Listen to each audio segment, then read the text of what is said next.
इस वीडियो में हम सीखेंगे प्रेपोजिशन अंडर का इस्तेमाल। तो आइए शुरू करते हैं।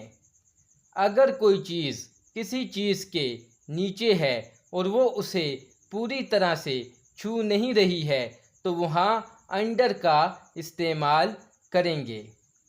जैसे बिल्ली मेज़ के नीचे है, the cat is under the table. The cat is under the table यानी बिल्ली मेज़ के नीचे है लेकिन मेज़ को पूरी तरह से छू नहीं रही तो अंडर का इस्तेमाल किया। वो पुल के नीचे था, he was under the bridge. He was under the bridge यानी वो पुल के नीचे है लेकिन पुल को छू नहीं रहा तो अंडर का इस्तेमाल किया। रिजवान दरख्त के नीचे है, Rizwan is under the tree. Rizwan is under the tree.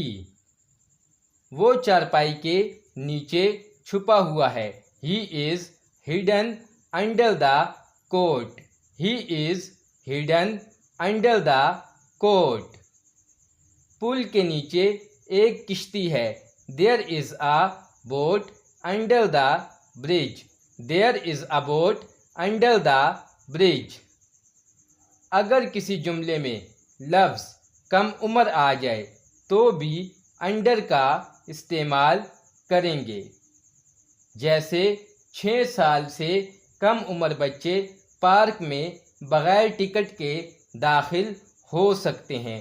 Kids under 6 can enter the park free of ticket. Kids under 6 can enter the park free of ticket. Pakistan की 19 साल से कम उम्र की टीम ने मैच जीत लिया। Pakistan under 19 team won the match। Pakistan under 19 team won the match।